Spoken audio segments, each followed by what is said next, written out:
वंदे सिद्धेश्वरं नित्यं सत्यं शिवं च सुंदरं सर्वं खलु इदं ब्रह्मा सोऽहं न संशयः सौवर्णसंस्थितां तृणेन पीतां सुकोल्लासिनीं हेमां भाङ्गरुचिं शशाङ्कमुकुटां सचम्पकस्त्रियुगतां हस्तैर्मुद्गर्भास्त्रिवज्ररत्नां संविभ्रतीं भूषणैः व्याप्ताङ्गीं बगलामुखीं त्रिजगतां संस्थां चिन्तये अतुलितबलिधामं ऐं शैलावदेहं धनुजवनकृशानं ज्ञाननामाग्रगण्यं सकलगुणनिधानं वानराणामधीशं रघुपतिप्रियभक्तं वातजातं सच्चिदानन्दरूपाय विश्वोत्पत्त्यादिहेतवे तापत्रयविनाशाय श्रीकृष्णाय वयं नमः। रामाय रामभद्राय रामचन्द्राय वेदसे रघुनाथाय नाथाय सीताय पतये नमः। श्री सीताय पतये नमः।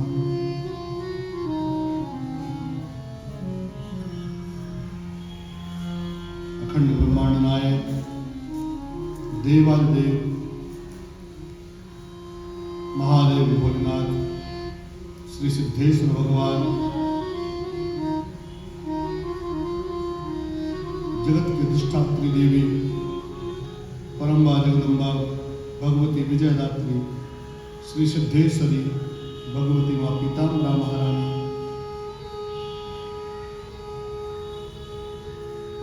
अनंत बलवंत वीर हनुमंत लाल जी महाराज श्री इच्छापुर हनुमान जी महाराज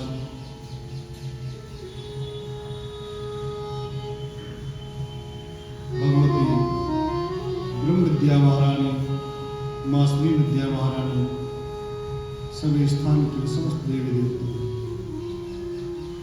सबको वंदन पूजन।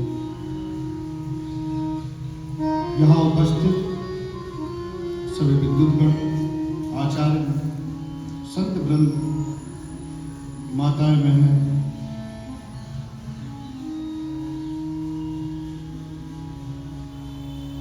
नित्य की भांति आज हम सभी भगवान की अनुपम लीला का श्रवण करने के लिए कथा का श्रवण करने के लिए यहाँ उपस्थित हुए हैं। सभी देवी देवताओं की कुल देवताओं की कृपा से हमें भगवान की कथा की प्राप्ति होती है।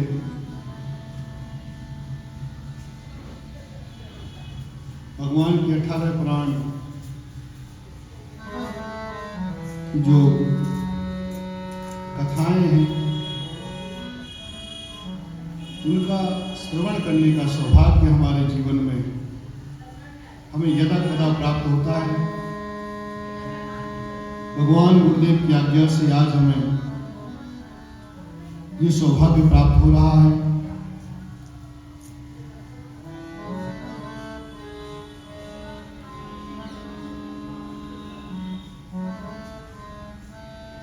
पुराण में आज विष्णु पुराण की कथा चल रही है।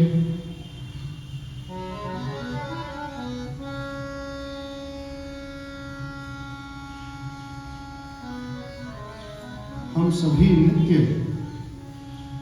विष्णु महापुराण को श्रवण कर रहे हैं,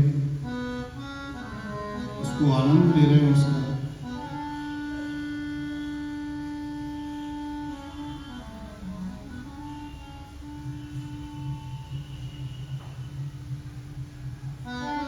कल हम सभी ने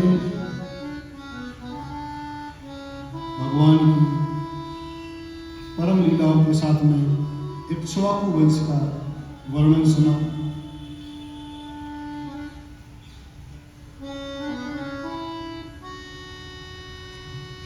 महर्षि सौभरी जी का चरित्र सुना।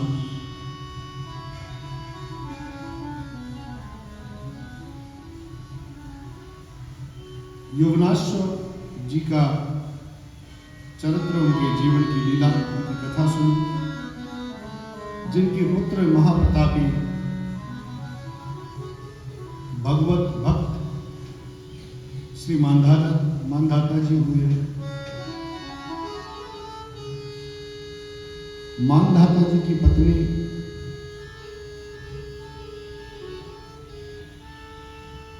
बिंदुमती जी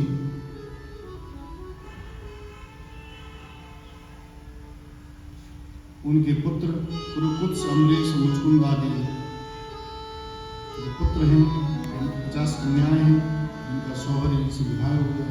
हम सभी कथा सुन चुके हैं।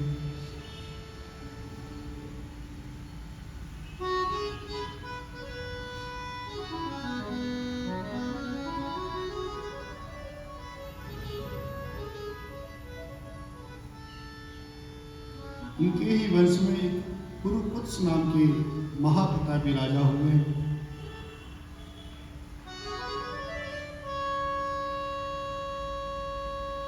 उनके वंश में त्रियारुणी नामों के बड़े प्रतापी राजा हुए। त्रियारुणी के पुत्र थे सत्यव्रत जी।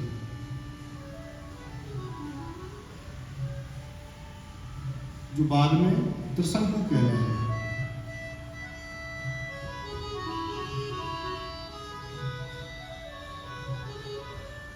त्रिशंकु जी की कथा बड़ी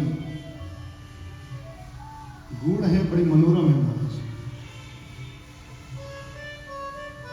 ये कौन है? सत्यव्रत जी। ये सत्यव्रत जी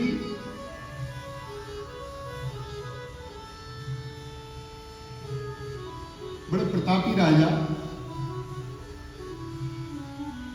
और विश्वामित्र जी के भक्त कहे गए हैं।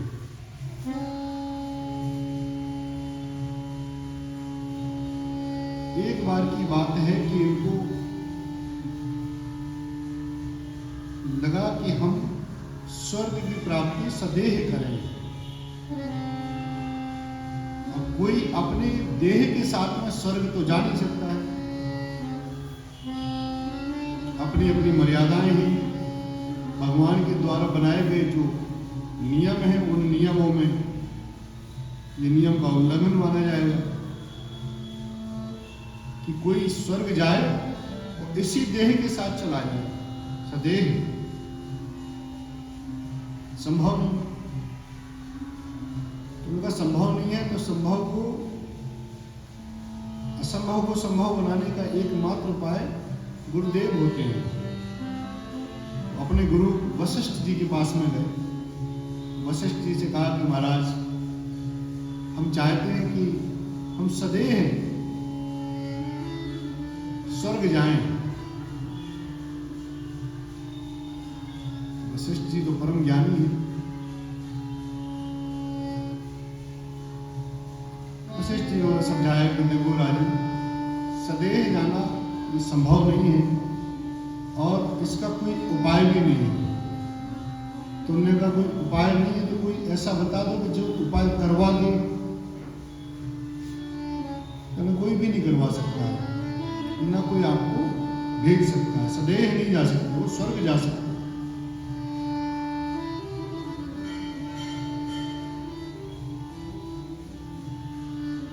अब इस बात को लेकर वह वशिष्ठ जी जो कुलगुरु थे उन्हें एक बात याद थी कि वशिष्ठ जी की बैर कुछ विश्वामित्र जी से रहता है। इसी बात का फायदा उठाकर वो विश्वामित्र जी के पास गए। बड़े इस भाव से कि भगवान, हमें वशिष्ठ जी ने तो मना कर दिया, उन्होंने तो अपने हाथ खड़े कर दिए। अब आप ही हैं जो हमें सदेह भेज सकते हैं, क्योंकि उन्होंने कहा कि कोई भी ऐसा नहीं है, ऐसा कोई नहीं है पृथ्वी पर जो सदैव भेज सके आपको। हमें तो आप उनसे अधिक विद्वान लगते हैं, उनसे ऋषि हैं, उनसे बड़े ऋषि हैं। विश्वामित्र जी को तो मानो एक बहाना मिल गया था वशिष्ठ जी को कैसे बताएं कि देखो तुमसे अधिक शक्तिशाली है।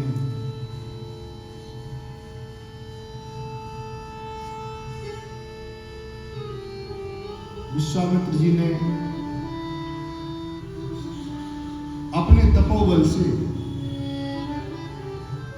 सत्यव्रत जी को सदैव भेज दिया, जाओ ये मेरा तप है, इसके बल से जाओ तुम और इंद्र की जो नगरी है वह सदैव जाओ। संकल्प के साथ में जैसे ही जल छोड़ के उन्हें ऊपर भेजा तो ऊपर पहुंचते ही जैसे ही वह स्वर्ग पहुंचे कि स्वर्ग के द्वारपाल कह रहे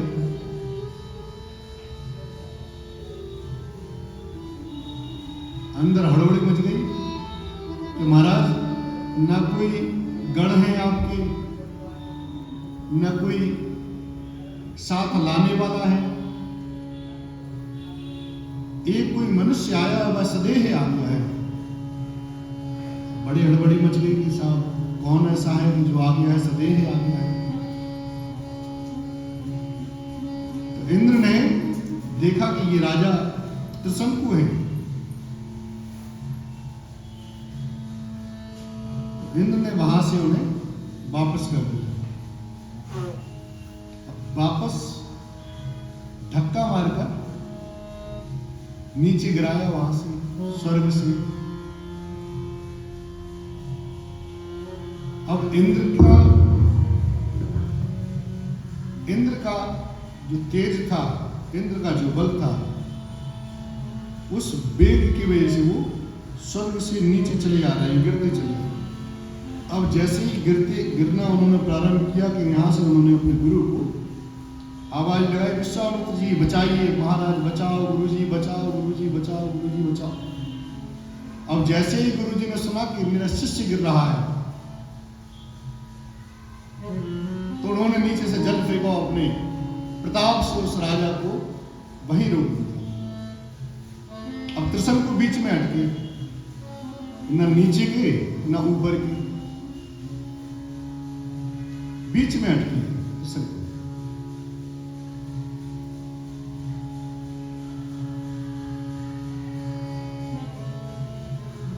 इंद्र का जो तेज है वह नीचे ढकेल रहा है, इनका जो तेज है वह ऊपर फेंक रहा है। तो उन्होंने इंद्र से कहा कि तुमने फेंका क्यों नीचे? तो कहा महाराज ये सृष्टि के विरुद्ध है। क्या है सृष्टि के विरुद्ध? महाराज ये सृष्टि के विरुद्ध है कि कोई व्यक्ति सदैव स्वर्ग नहीं जा सकता। तो उन्होंने कहा ठीक है, तो सदैव तुम्हारे स्वर्ग नहीं जाएगा ना, इस राजा के लिए एक अलग से स्वर्ग बना देंगे। तो विश्वामित्र जी ने अपने संकल्प सिद्धि से एक नया स्वर्ग बनाया, दिव्य स्वर्ग का निर्माण कर दिया। कहा इस स्वर्ग के राजा त्रिशंकु जी होंगे, और उस स्वर्ग पर त्रिशंकु जी को बैठाने के लिए भगवान विश्वामित्र जी ने बड़ी सुंदर सुंदर सृष्टि की रचना करी कि इनको यहाँ पर बैठा लिया।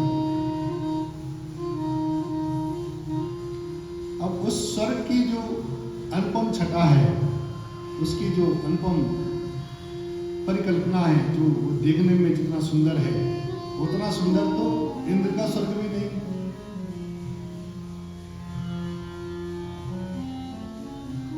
केला आदि, नारियल का फल आदि, ये सब वही की सृष्टि है, विश्वामित्र जी के द्वारा बनाई गई सृष्टि। उसी को फोड़ो, उसे पियो, उसी को खाओ, वही जलाओ, उसी से तापो। एक ऐसा फल जो पूरा खा जाओ, चाहे छिलके खा जाओ, ऐसे अनुपम अनुपम फलों की सुंदर सुंदर पुष्पों की रचना उस स्वर्ग में की गई। यहाँ इंद्र मगर सभी हाथ जोड़ के भगवान से प्राय माम स्वामी प्राय माम, ये सृष्टि के विरुद्ध है। और सभी देवतागण ऋषि के पास आए मनाने के लिए। ऋषि सुहृद हैं, सुंदर हृदय वाले हैं, मान जाते हैं। पर यहाँ वो राजा त्रिशंकु जो है वो उल्टे लटके रह जाते हैं। तो बताते हैं कि उनके मुंह से लार निकली, उस लार से नदी बनी जिसे पुण्यहंता नदी कहा जाता है। इन्हीं के कुल में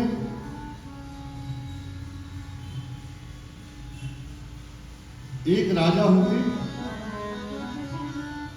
जिन्होंने एक नदी को इस धरती पर लाने में अपना प्रयत्न किया। और एक राजा ये एक नदी वो लाए जिस पे धोखे से भी यदि स्नान कर लो तो सारे पाप नष्ट हो जाते हैं। एक नदी ये लाए कि धोखे से भी स्नान कर लो तो सारे पुण्य क्षीण हो जाते हैं।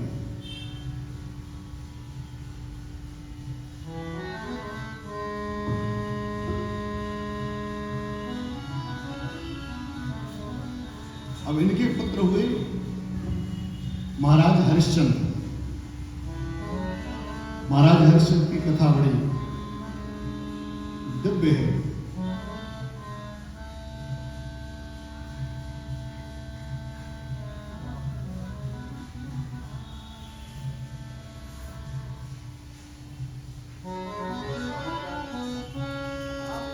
इंद्र भगवान के दरबार में एक बार इस बात को लेकर संगोष्ठी हुई, इस बात को लेकर चर्चा हुई। उपाध्याय जी, इंद्र भगवान के दरबार में एक बार इस बात को लेकर चर्चा हुई कि इस पूरी सृष्टि पर सबसे बड़ा दानी कौन है, ये बताइए। उस परिचर्चा के लिए सारे देवताओं को आमंत्रित किया था, सभी ऋषियों को आमंत्रित किया। तो उसमें वशिष्ठ जी ने कहा कि मेरे ही शिष्य परंपरा में मेरे एक शिष्य हैं जिनका नाम हरिश्चंद्र है, वो बड़े दानी हैं।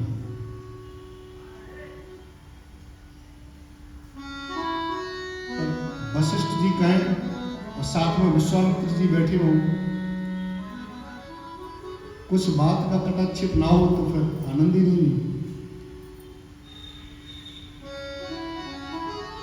विश्वामित्र जी ने तुरंत बात काटते हुए कहा कि नहीं, ये बात तो मान ही नहीं सकता हूं मैं कि कोई व्यक्ति इस पृथ्वी लोक पर हो। हाँ, किसी अन्य लोक में हो, उस लोक में मैं शायद मान सकता हूं कि कोई हो सकता है इतना बड़ा महादानी, पर महादानी या तो होगा तो देवताओं में होंगे या किसी अन्य द्वीप पर होंगे, पर पृथ्वी लोक में किसी अन्य लोक पर तो हो सकते हैं।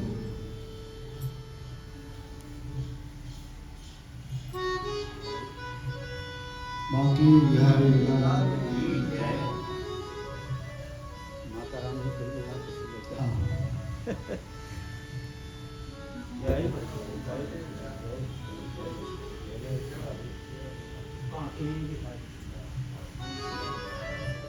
अब इस बात को लेकर बड़ी चर्चा की। नहीं, पृथ्वी लोक पर कोई नहीं होगा, किसी और लोक में हो तो हो। तो इंद्र ने विश्वामित्र जी को ही नियत कर दिया इसलिए कि जाओ विश्वामित्र जी, आप ही इनकी परीक्षा लेके आओ। तो आप मना कर रहे हो कि नहीं हो सकती, तो आप ही अपने हिसाब से पहले संतुष्ट हो। यदि आपको लगेगा कि ये है सबसे बड़े दानी तो हम मान लेंगे ये सबसे बड़े दानी है।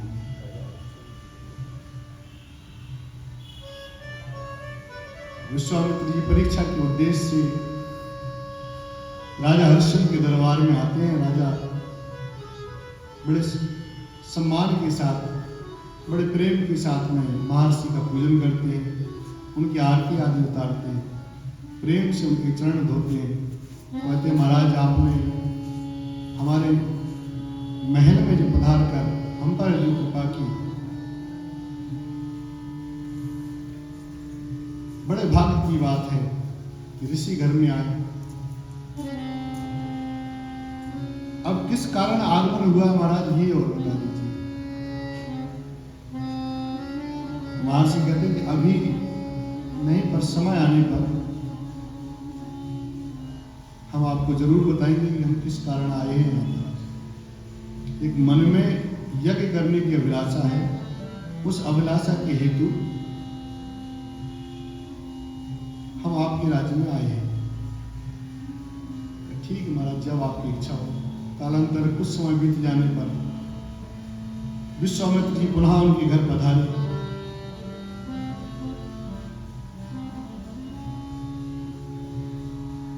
और यज्ञ हेतु दान मांगा। तो बताइए महाराज क्या चाहते हैं? तो कहा पहले संकल्प करो कि जो हम मांगे उससे तुम पीछे नहीं हटोगे। हाँ महाराज, बिल्कुल। कहा हम आपका सारा राजपाट चाहते हैं।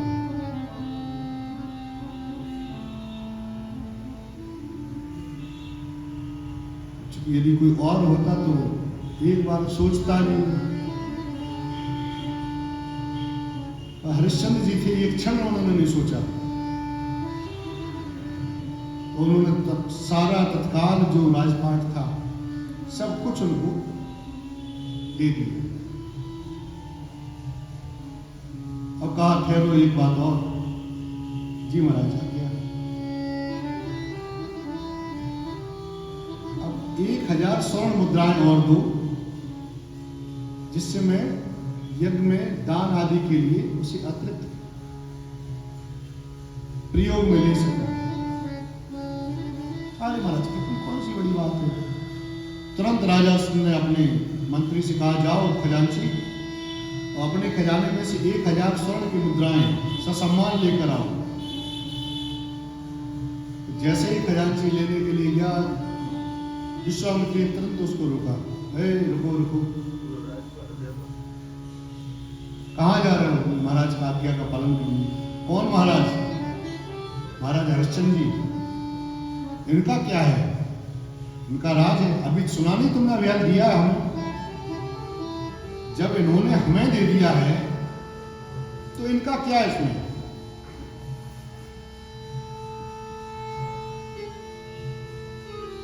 अब हरिश्चंद्र जी इस बात को समझ गए कि हाँ, इस पर मेरा कोई अधिकार नहीं है। कुछ समय मांगा तो महाराज, आज शाम तक का आप हमें वक्त दे दो, शाम तक का समय दो। हम आपको निश्चित तौर पर 1000 मुद्राएं स्वर्ण की लाके कहीं से भी देने पर आपको दे देंगे। जब तक आप पद पे हैं, जब तक आपके हाथ में स्वयं की शक्ति है, तब तक ये दुनिया आपके नीचे काम करती है, आपके दबाव में आपको राजा होती है। जब जिस क्षण उसे ये एहसास हो जाए कि अब आप सत्ता में नहीं है, तो जो आपके सामने जी हजूरी लगे रहते हैं लोग करने के लिए, वो अगले क्षण ही परिवर्तित हो जाते हैं, अगले क्षण बदल जाएंगे।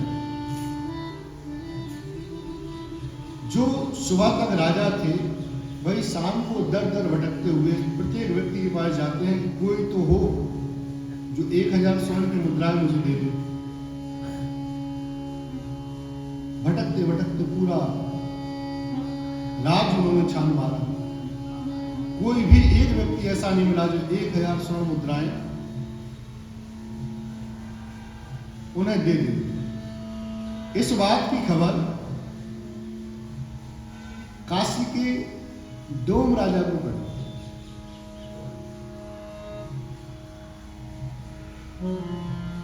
अब डोम ने कहा कि 1000 मुद्राएं हम दे सकते हैं,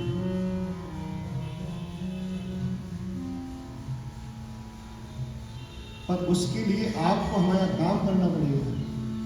क्यों दें? हाँ बिल्कुल, हम आपका महाराज दासत्व स्वीकार करते हैं। पूरी पृथ्वी का राजा, सुबह पूरी पृथ्वी का राजा शाम को दासत्व स्वीकार करने के लिए तैयार है।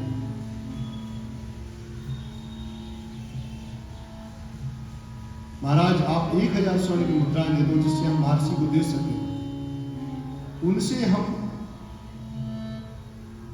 जो कर्जदार हुए हैं, उस कर्ज से हमारा मुक्ति हो सके, इसके लिए हम आपका दासत्व स्वीकार करते हैं।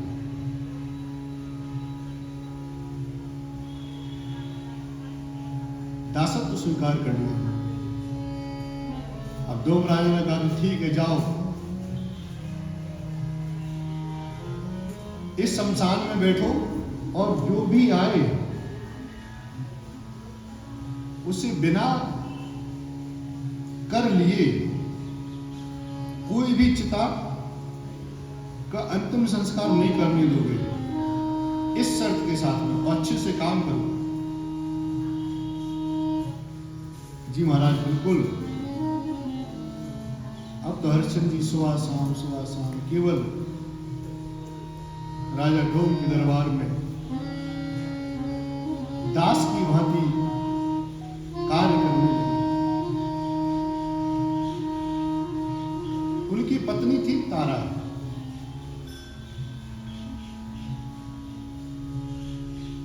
एक महारानी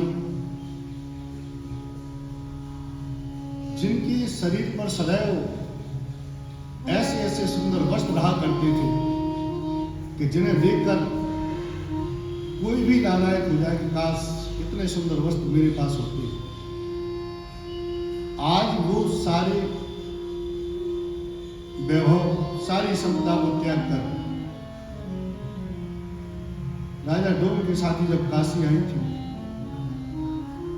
तो डोम ने इस बात का शर्त रखी कि साथ में नहीं रख सकते, अलग रहना होगा।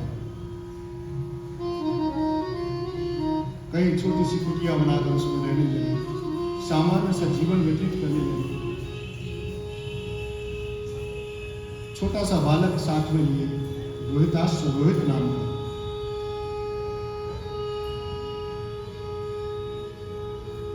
एक समय की बात है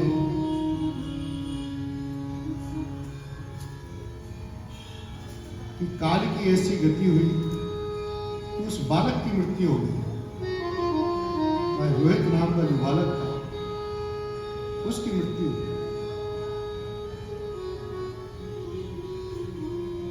भाई अपने सर को ढके हुए अपने पुत्र को हाथ में लेकर के शमशान जब पहुंची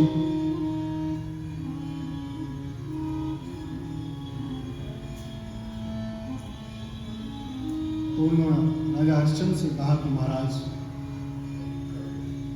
ये मेरा बालक है, इसकी अंत्येष्टि होनी है। अब चूंकि सर ढके थी, पुत्र उस वस्त्र के अंदर था तो समझ नहीं पाए वो कि कौन है। पर जब कुछ समय बाद आवाज पहचानी, बात करते करते कौन हो तुम? कहा महाराज मेरा नाम तारा है। कौन है ये पुत्र? महाराज इसका नाम रोहित है। महाराज हरिश्चंद्र पर क्या बीती होगी आप सोचिए कि उसकी पत्नी उसके पुत्र को हाथ में लेकर खड़ी है कि महाराज इसका अंतिम संस्कार होना है। और धन्य है हरिश्चंद्र जी, अपने मालिक की भक्ति में रत अपनी पत्नी से कहते हैं कि पहले कुछ जो शुल्क है इसका जमा कराइए, तब जाके, और कम से कम इतना तो हो कि इसके लिए जो उड़ाने के लिए कफन का इंतजाम तो हो।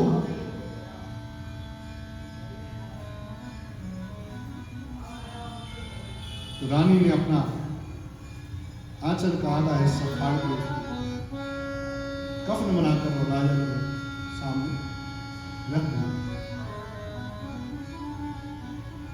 यहां अंतिम क्रिया होने ही वाली थी। इतने में यहां विश्वामित्र जी का आगमन हुआ। धन्य हो हरिश्चंद्र, धन्य हो हरिश्चंद्र कहकर ऐसा पुकारने। हरिश्चंद्र आंखों में आंसू लिए हुए भगवान के चरणों में गिर पड़ते, महाराज इसमें कौन सी धन्य की बात है? मेरा पुत्र समाप्त हो गया है, मेरी पत्नी इस हालत में है, मैं इस हालत में प्रसन्न हूं, और धन्य होने की क्या बात है? तो बताते हैं कि धन्य हो तुम जैसा राजा, धन्य हो आप जैसा दानी, जिसने अपना सर्वस्व निछावर कर दिया, सर्वस्व दान में दे दिया। वशिष्ठ जी धन्य हैं।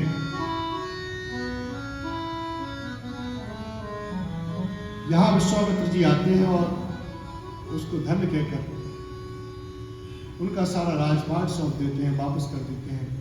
इंद्र भगवान आते हैं। इंद्र अपने तेज के द्वारा, अपने बल के द्वारा उस बालक को पुनः जीवित कर देते हैं।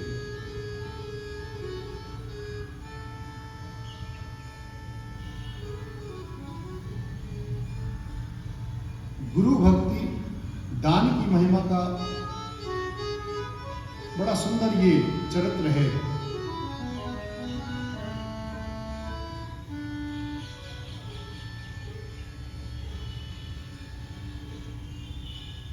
विश्वामित्र मुनि अति ज्ञानी।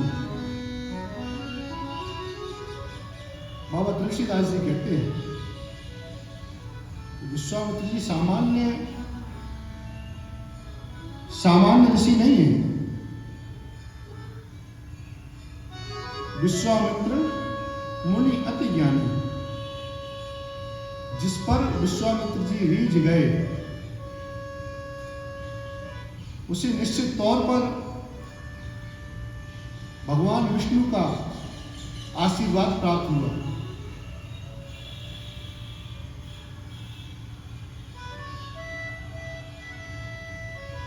इनके वंश में इतने राजा हुए, इतने महान प्रतापी राजा हुए, पर आज भी अगर कोई दुहाई दी जाती है कि वाह वाह आप तो हरिश्चंद्र की तरह दानी हैं, आप तो हरिश्चंद्र की तरह सत्य वक्ता हैं, आप तो हरिश्चंद्र की तरह अपनी बात पर अड़िग होने वाले हैं, आज भी हरिश्चंद्र जी की बात को लेकर लोग दुहाई देते हैं। लोग इस बात की प्रतिज्ञा मानते हैं कि यदि प्रतिज्ञा हो तो हरिश्चंद्र जैसी हो। धन्य है महाराज हरिश्चंद्र, धन्य है वह इक्ष्वाकु वंश जिसमें ऐसे ऐसे प्रतापी महाराजा हुए जिन्होंने अपने धर्म के लिए अपना सर्वस्व न्यौछावर किया।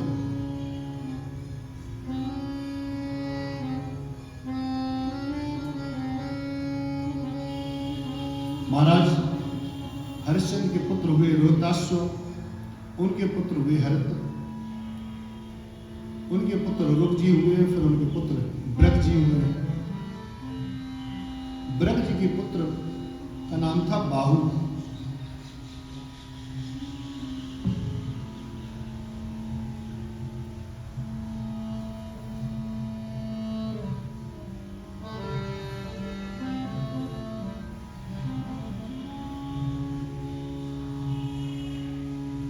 इनका यहां कोई संतान नहीं।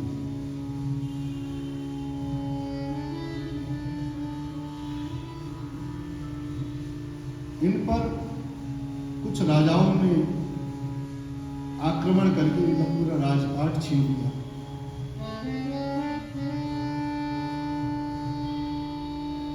इन्हें अपनी गद्दी से विमुख होना पड़ा।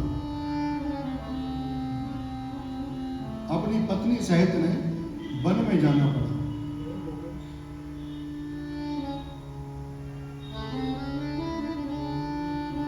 एक और नाम के ऋषि के आश्रम में इन्होंने कुछ समय व्यतीत किया।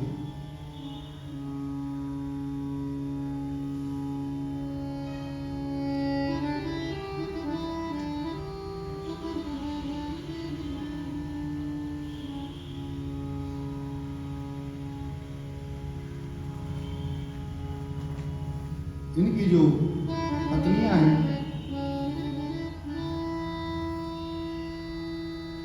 एक रानी ने दूसरी पटरानी के लिए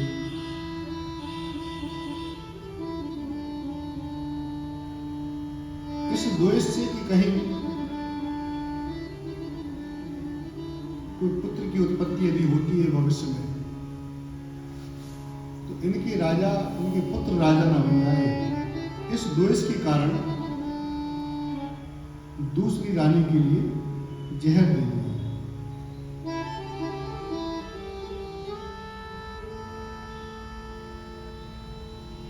अब यहाँ जहर दिया, वहां राजा की मृत्यु हो गई। अब जैसे ही राजा की मृत्यु होती है तो रानी अपना देह त्यागने के लिए, सती होने के लिए राजा की चिता पर बैठ जाती है।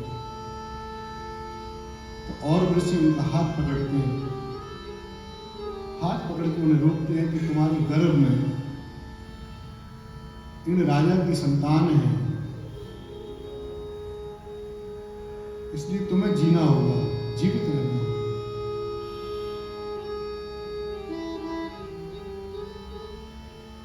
तो जैसे ही उन्हें रोका,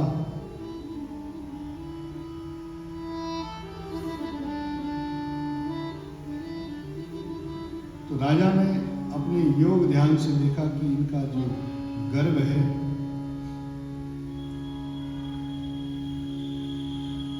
वह नियत समय से अधिक का हो गया है, वह गर्भ बाहर नहीं निकल रहा।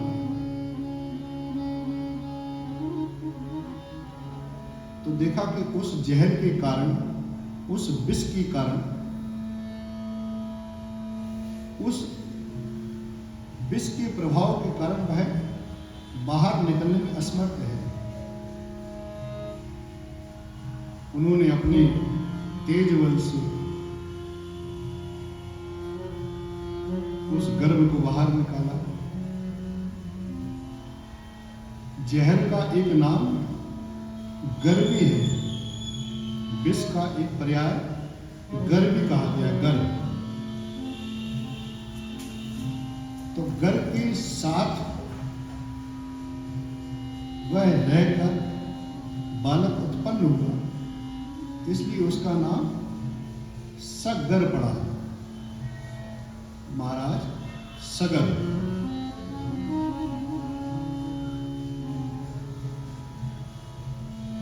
उन और ऋषि ने उस पुत्र को वेदाध्ययन, धनुर्विद्या आदि का ज्ञान दिया, उसका नामकरण करा। सगर के नाम से बड़ा वह राजा विख्यात हुआ। राजा सगर की कथा सर्वविदित है, महान राजा हुआ।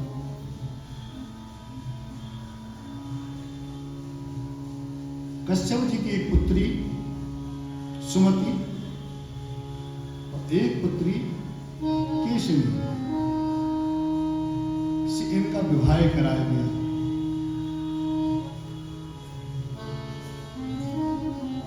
जब विवाह हुआ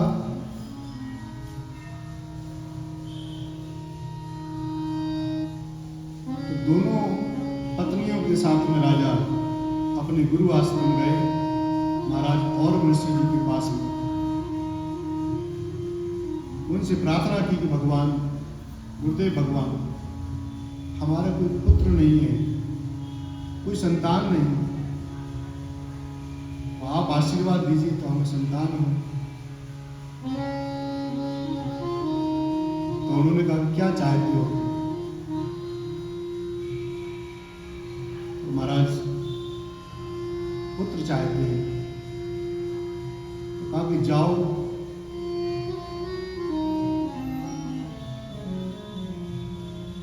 दोनों रानियों से पूछा उन्होंने कि जाओ क्या चाहते हो? तो किसी एक रानी ने कहा महाराज हम वंश उड़ाने वाले पुत्र चाहते हैं। एक ने कहा महाराज हम 60,000 पुत्र चाहते हैं।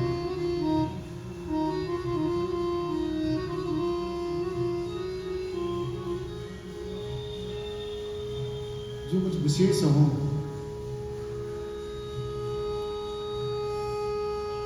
एक को जो पुत्र हुए केसनी जी की, उनका नाम महाराज असमंजस। सुमति जी के जो पुत्र हुए वह 60,000 पुत्र और एक इनकी 60,001 पुत्र महाराज सगर। असमंजस जी जन्म से ही कुछ उद्दंड प्रवृत्ति के थे। उसी कालखंड में महाराज सगर ने एक दिव्य अश्वमेध यज्ञ का आयोजन किया, दिग्विजय हेतु। अश्वमेध यज्ञ में अश्व को छोड़ा जाता है।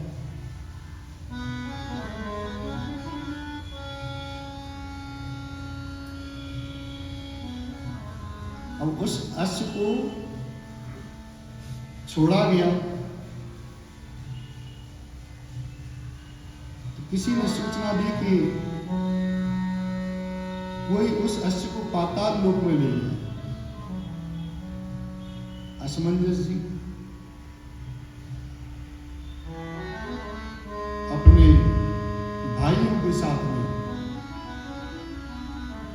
उस अश्व को ढूंढने के लिए निकल गए।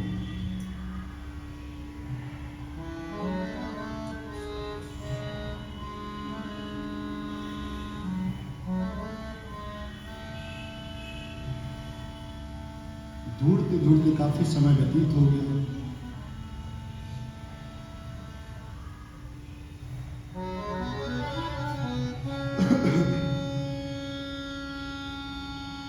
असमंजस जी का विवाह महाराज सगर ने करा दिया था। उनका एक पुत्र जिसका नाम अंशुमान रखा गया था, वह अभी बालक है, छोटा सा। पिता कईयों दिन तक ढूंढते ढूंढते ढूंढते ढूंढते तो किसी ने निश्चित सूचना दी कि यही है। तो उन सभी 60,000 पुत्रों ने पृथ्वी को खोदना प्रारंभ किया। खोदते खोदते खोदते खोदते इतना गहरा खोद दिया पृथ्वी को कि उसमें जल समाहित हो गया। वह एक प्रकार से सागर हो गया। सागर के पुत्रों द्वारा खोदा गया, इसलिए उसका नाम सागर पड़ा। तो देखा कि पिताजी के द्वारा जो अश्व को छोड़ा गया है, वह अश्व इस आश्रम में बंधा है। वो आश्रम था महाराज कपिल मुनि जी का।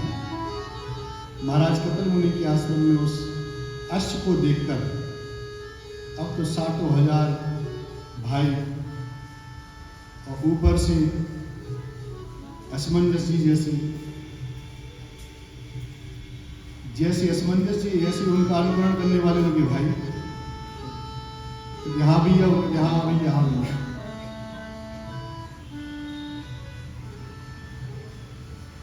आज तो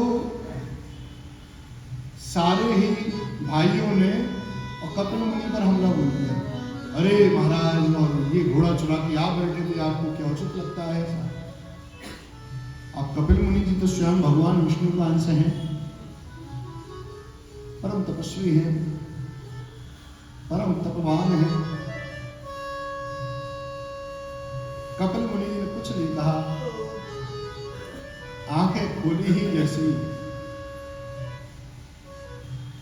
कि सारे के सारे भाइयों सहित सभी तत्काल भस्म हो गए।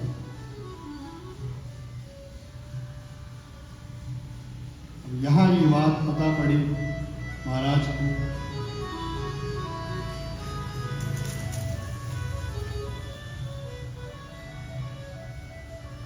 छोटे से अंशुमान जी को भेजा उन्होंने राजा के गणों के साथ में। अंशुमान जी आप जाइए, क्योंकि यज्ञ वो अधूरा है जब तक नहीं खुल जाता है। अब देखने की दृष्टि का बड़ा अच्छा यहाँ उदाहरण होता है। आप कैसे देखते हैं किसी को? उन्हीं महाराज कपिल जी में अंशुमान जी के चाचा और पिताजी आदि को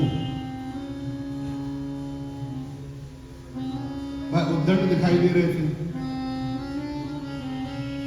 वह चोर दिखाई दे रहे थे, वह घोड़ा चुराने वाले दिखाई दे रहे थे।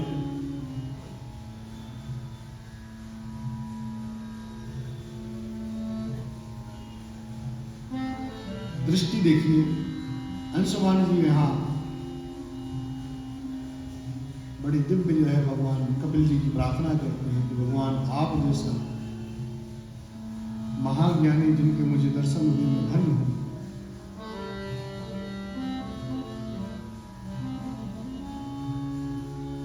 तो कपिल जी रीझ गए, कपिल जी प्रसन्न हुआ कि हाँ पुत्र क्या चाहते हो? तो महाराज जी अश्व चाहते हैं और साथ में हम अपने चाचा आदि का धार कैसे हो इसका मार्ग भी आप हमको करें।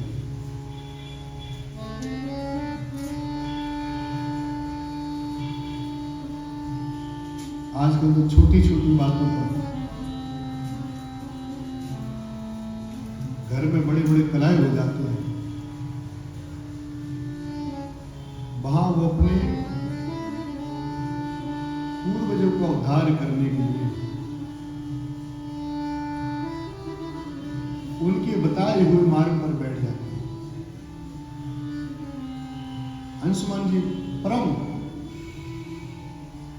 तपस्या करते हैं।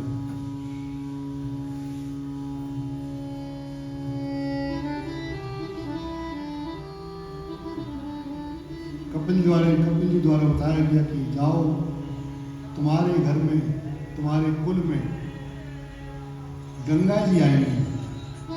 जब गंगा जी यहां से निकलेगी तो तुम्हारे सारे परिजनों का उद्धार हो जाएगा।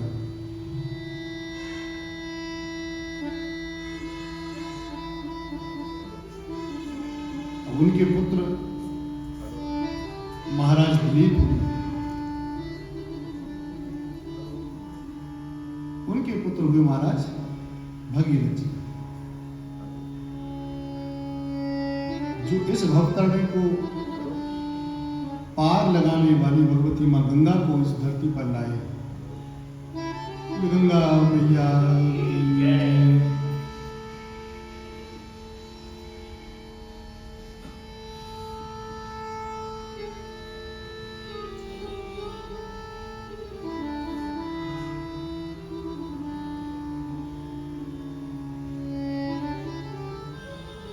महाराज दिलीप परम भक्त, उनके पुत्र ऋतुपर्ण तो उनके पुत्र सर्वकाम जी हुए,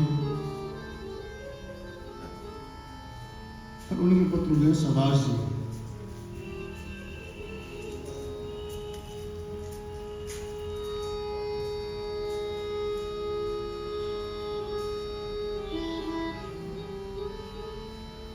सौदास जी के पुत्र हुए अस्मक जी। अस्मक जी के पुत्र मूलक जी। मूलक जी के पुत्र हुए हैं दशरथ जी। ये पुराने दूसरे दशरथ जी हैं। उनके पुत्र हुए हैं इलविल जी, तो उनके पुत्र विश्वसह जी, और विश्वसह जी के पुत्र हुए हैं महाराज खटवांग जी। महाराज खटवांग जी की बड़ी सुंदर कथा आई है कि महाराज खटवांग जी अकेले एकमात्र ऐसे संभवतः राजा हुए हैं जिन्होंने एक घड़ी में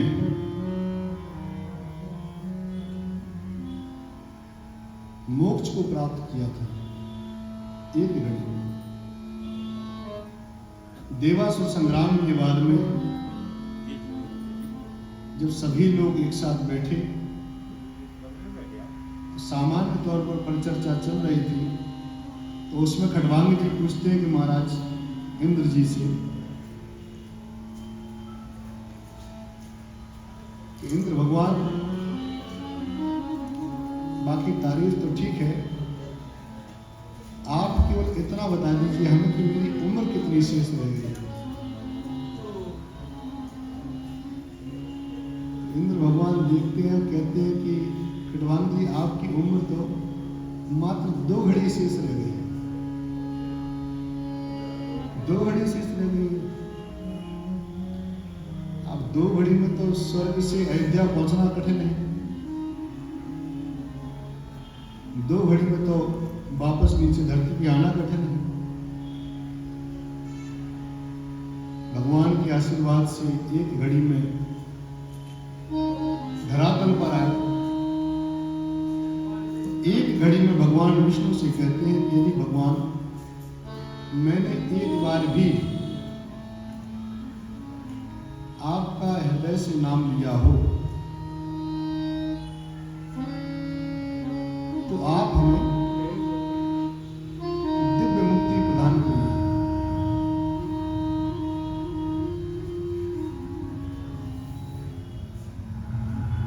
उसी संकल्प के साथ में, उसी सुहृदय के साथ में भगवान की सुंदर प्रार्थना करते हैं खड़वांग जी। भगवान उन पर प्रसन्न हो जाते हैं और 1 घड़ी में ही वह मोक्ष को प्राप्त करते हैं। इतने कम समय में मोक्ष प्राप्त करना संभवतः केवल खड़वांग जी को प्राप्त हुआ है।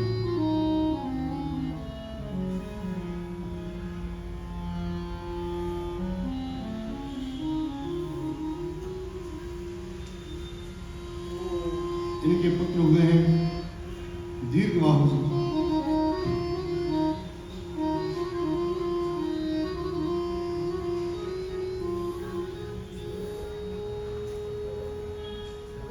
और इनके पुत्र हुए हैं महाराज रघु जी।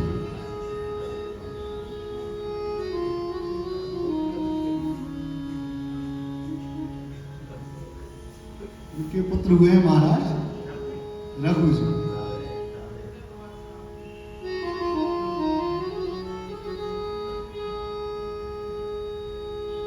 इनके राज्य में ऋषि थे। उनके यहाँ एक छात्र जो है वेदाध्ययन कर रहे थे।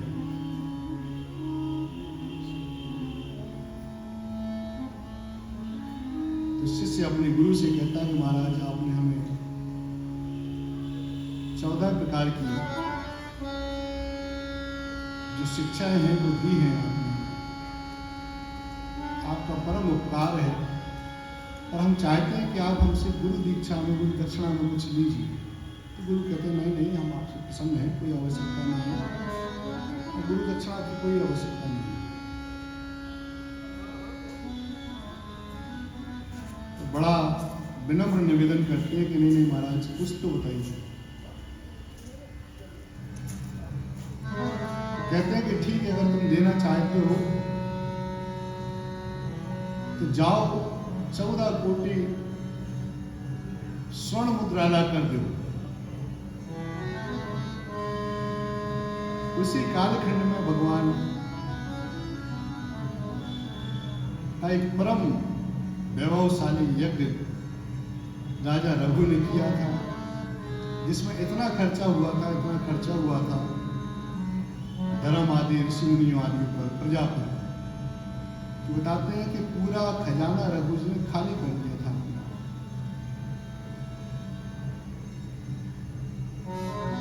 रघु जी सारा खजाना खाली कर चुके थे। रघु जी के पास कुछ नहीं बचा। इसी दौरान वह शिष्य उनके पास आता है, पर जब वह आता है तो उसे ज्ञात होता है कि राजा रघु जो है वो अर्घ आदि जो दे रहे हैं वह मिट्टी के पात्र में दे रहे हैं। इसका तात्पर्य है कहीं ना कहीं उनके पास धन नहीं है, अन्यथा वो स्वर्ण के पात्र में लेते। तो वह शिष्य बैठता है उनके पास और जाने लगता है। तो राजा रघु से रोकते हैं कि ब्राह्मण देवता किस कारण से आपका आगमन हुआ। बताते हैं कि महाराज आए तो किसी काम से थे, पर चूंकि यदि हम आपसे कह देंगे तो आपके मन में भी बात लग जाएगी कि आए थे मांगने, हम दे नहीं पाए। आपकी ऐसी स्थिति है नहीं, आप परम दयालु हैं, बहुत अच्छे राजा हैं, हम आपसे सदैव प्रसन्न हैं। और चूंकि मन में लग जाएगा आपको तो हमें भी अच्छा नहीं लगेगा कि आप मन में सोचे बैठे। तो हम आपसे प्रसन्न हैं और हम जा रहे हैं। रघु जी रोकते नहीं, बता के जाओ क्या बात है। तो बताते हैं ऐसी ऐसी बात है कि हमारे गुरु ने कहा है कि इतनी आप कोटि हमें स्वर्ण मुद्राएं दीजिए तो हम आपसे प्रसन्न हैं। अरे बिल्कुल, कहते हैं महाराज आप हमें 2 दिन का समय दीजिए, 2 दिन में निश्चित तौर पर हम आपको स्वर्ण मुद्राएं रख के दे देंगे। अब राजा सुबह की तैयारी में कि सुबह हमें इन मुद्राओं को प्रबंध करना है, अपने मंत्रियों से बात करते हैं कि चलो कुबेर के यहाँ चलते हैं, वहां जाके उनसे युद्ध करके वो 14 कोटि मुद्राएं हैं वो लेके आएंगे। राजा जो ब्राह्मण देवता हैं इनको समर्पित कर देंगे। तो इस संकल्प के साथ में सुबह का इंतजार करते हैं। इतने में उनमें थोड़ी कुछ निद्रा नहीं लग जाती है सबको। और प्रातः होते ही उनका एक जो सिपाही है वह दौड़ते दौड़ते आता है राजकोष का कि महाराज गजब हो गया। कहा क्या हुआ? कि महाराज पूरे खजाने भर गए हैं, सारे खजानों में स्वर्ण मुद्राओं के ढेर लगे हुए हैं, कहीं जाने की कोई आवश्यकता नहीं है। संभवतः कुबेर जी स्वतः दे गए हैं। कुबेर जी पर वो चढ़ाई करने का भी फिर प्लान था, वो कैंसिल करते हैं। और जो 14 कोटि जो मुद्राएं हैं वह ब्राह्मण बालक को देते हैं और ससम्मान विदा करते हैं। ऐसे महाराजा रघु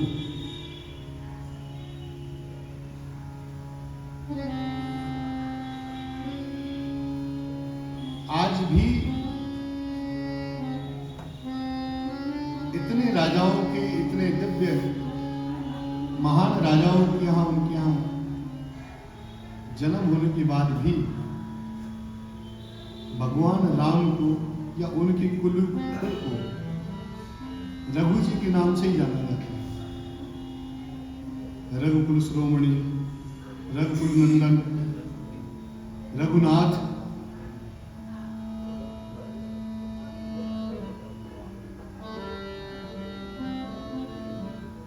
रघुकुल रीत सदा चली आई। जितनी उपमाएं भगवान राम को रघु जी के बारे में साथ में जोड़ के दी जाती है, संभवतः उनकी समस्त खानदान में किसी के द्वारा जोड़ के दी जाती है। जितनी उपमाएं महाराज रघु के साथ में जितनी जोड़ के दी जाती है।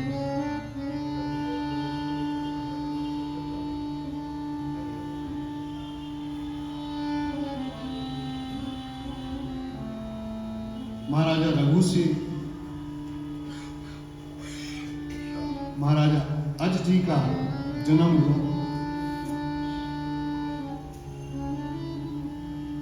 महाराजा अज से दशरथ जी का जन्म हुआ।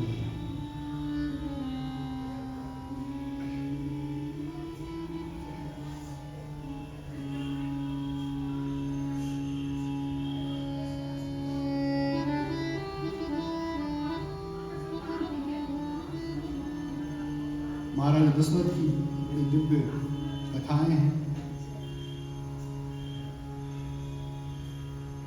महाराजा दशरथ के परम प्रतापी दिव्य भगवान गोविंद स्वयं भगवान हरि श्री राम राजा सरकार का जन्म हुआ। श्री राम राजा सरकार की जय। भगवान राम जी के जन्म के साथ ही हम अपनी कथा को विश्राम देंगे और उनकी लीलाओं का, आदि कथाओं का वर्णन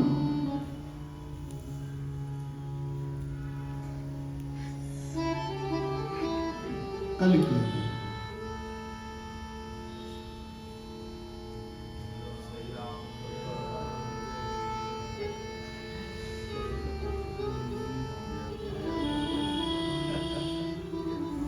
सभी लोग भगवान के जन्म का आनंद लेते हुए गान करेंगे।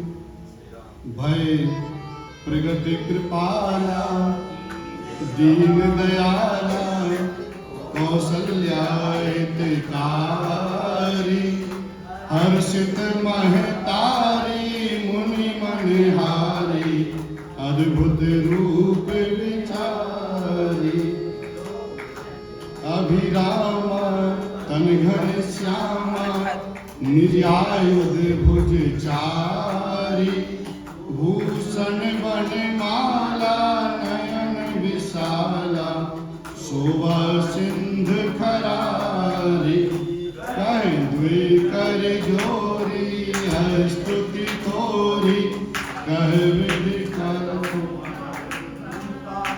माया गुण ज्ञानातीत अमाना वेद पुराण भगवंता करुणा सुख सागर आगर जुगावहि श्रुति संता सो मम हित लागी जन अनुरागी भयो प्रकट श्री कपिता ब्रह्मांड निकाया निर्मित माया रोम रोम प्रतिवेद कहे मम हुर सोवासी उपहासी सुनत धीर मति थिर न लहे उपजा जब जाना प्रभु सिताना चरित बहुत विधि कीन चाहे कहे कथा सुहाई मात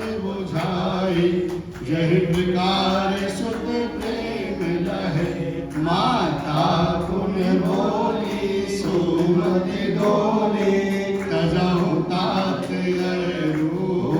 रूपा की जय शिशुलीला की शीला यह सुख अनुपा सुन वचन सुजाना रोधन खाना हुए बालक सुर भावा यह चरित जुगावै हरिवंश पावै तेन परहि भव कृपा विप्रधेनु सुर संध्य लीन मनुज अवतार निज इच्छा निर्मल तनु माया गुण गोपाल श्यावर रामचंद्र की जय पवन सुत हनुमान की जय गोसाई तुलसीदास की जय गुनो भय सब संतन की जय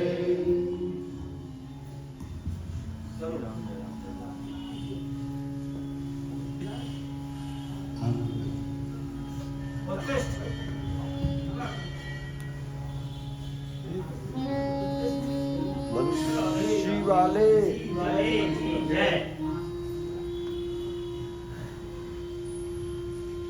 बोल बंसी वाले की जय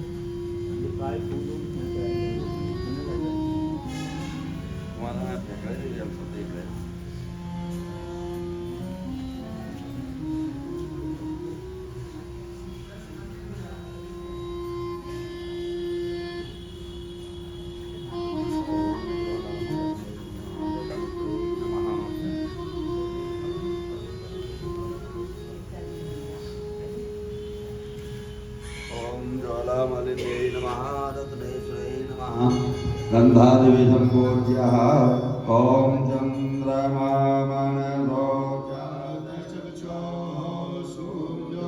अजायतो श्रोत्राद्वारस्य प्राणस्य मुखादग्निरजायतो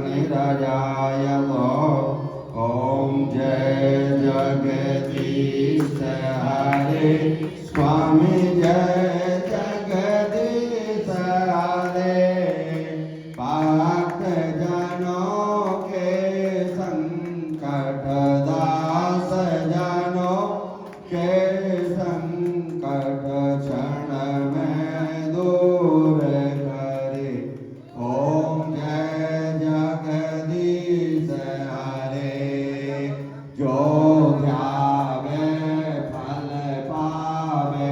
दुख बिन से मन का स्वामी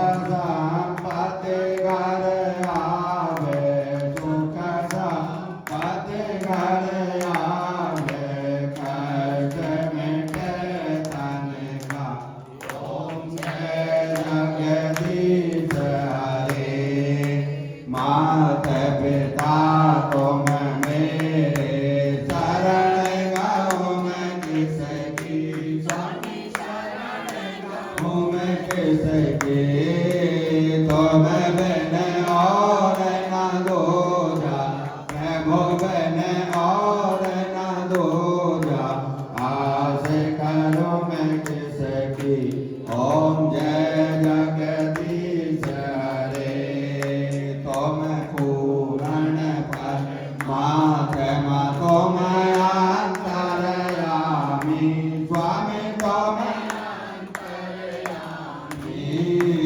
पार ब्रह्म परमेश्वर पार ब्रह्म परमेश्वर तुम सबके स्वामी ओम जय जगदीश हरे तुम करुणा के सागर तुम पालन करता स्वामी तुम पालन करता मैं मूरख कलगामी मैं सेवक तुम स्वामी कृपा करो भरता ओम जय जगदीश हरे तुम हो एक अघोष सबके प्राणपति स्वामी सबके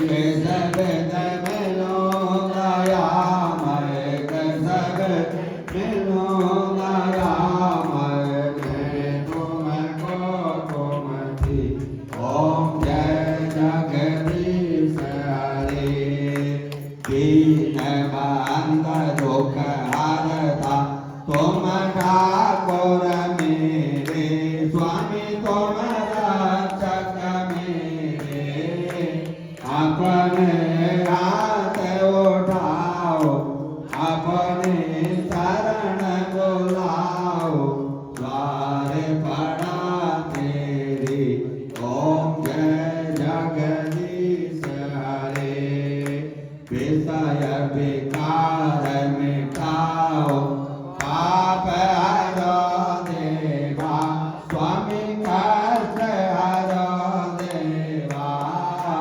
सदा भक्ति बढ़ाओ सदा प्रेम बढ़ाओ संतन की सेवा ओम जय जगदीश हरे तन मन धन सब कुछ है तेरा स्वामी सब कुछ है तेरा तेरा तुझको अर्पण तेरा तुझको समर्पण क्या लागे मेरा ओम जय जगदीश हरे जय जगदीश हरे स्वामी जय दीनानाथ हरे स्वामी जय रघुनाथ हरे सभाक जनों के संकट दास जनों के बंसी वाला दूर करे ओम जय जगदीश हरे कर्पूर गौरम करुणाभितार संसार सारं भुजगेन्द्रहारं सदा वसन्तं हृदयालवन्दे भवं भवामि सदा नमामि त्वमेव माता पिता त्वमेव त्वमेव बन्धो सखा त्वमेव त्वमेव विद्याधरणं त्वमेव त्वमेव सर्वं मम देव देवा ओम आराधित्यं प्रदर्शयित्वा शीतलीकरणं पुष्पैः देवादिवन्दनं ओम चन्द्रेण जगमय जन्तो देवास्तानि धर्माणि प्रथमान्यासन्नो देहनागं महिमानः सजन्त जतपूर्वे साध्याः सन्ति देवाः हरिः ओम् एकदन्ताय विद्महे वक्रतुण्डाय धीमहि तन्नो दन्ति प्रचोदयात् हरिः ओम् कात्यायनाय च विद्महे कन्याकुमारी धीमहि तन्नो देवी प्रचोदयात् हरि ओम तत्पुरुषाय विद्महे महादेवाय धीमहि तन्नो रुद्रः प्रचोदयात् हरि ओम अंजनी नंदनाय विद्महे वायुपुत्राय धीमहि तन्नो हनुमत् प्रचोदयात् हरि ओम दशरथ नंदनाय विद्महे कौसल्याय धीमहि तन्नो रामः प्रचोदयात् नाना सुगंध पुष्पाणि धागारोपवानि च पुष्पाञ्जलिं मया दत्त्वा गृहाण परमेश्वरः मंत्रपुष्पाञ्जलिं समर्पयामि। बोलो राम राजा सरकार की।